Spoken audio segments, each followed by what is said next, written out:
माझे नाव कीर्ती. मी 8वी शिकते. माझ्या शाळेचे नाव जिल्हा परिषद आदर्श प्राथमिक शाळा तुळशीतांडा. आज बैलपोळ्याच्या निमित्त आमच्या सरांनी शेतकऱ्याचा सण बैलपोळा हा निबंध लिहायला दिला होता. तर मी माझा निबंध आज तुम्हाला वाचून दाखवणार आहे. शेतकऱ्याचा सण आहे पोळा, शेतकऱ्याचा सण आहे पोळा.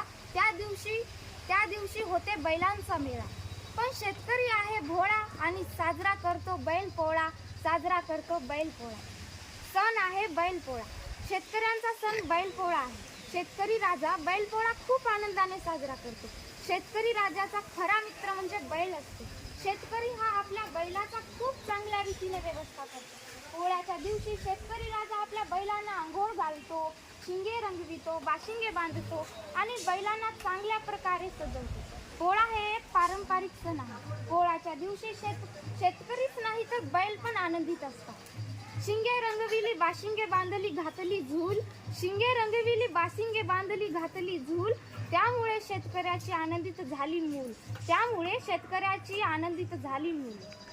पोळ्यासाठी मुलं शेतकरी नवीन कपडे घेतात. एक वर्षामध्ये हा एक दिवस बैलांचा असतो.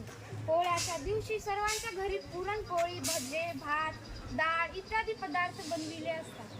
मी जन्मलो त्यापासून माझा हा 13वा पोळा आहे. मी आज 13वा पोळा साजरा करीत आहे. पोळ्याच्या दिवशी करतात भजे, पोळ्याच्या दिवशी करतात भजे, बैल करतात मजे मजे, बैल करतात मजे मजे.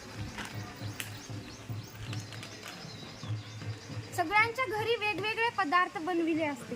पोळ्याच्या दिवशी माझ्या गावात हनुमान मंदिर जवळ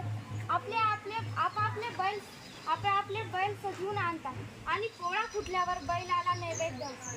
सर्वांना पोळाची खूप खूप शुभेच्छा. जसं नागोबाचा सण आहे नागपंचमी, तसं बैलाचा सण आहे पोळा. पोळा हा एक सण आहे. पोळा हा एक सण आहे. यात शेतकऱ्याचा मन आहे. साजरा करा पोळा, आहे सण आहे पोळा, हा एक सण आहे.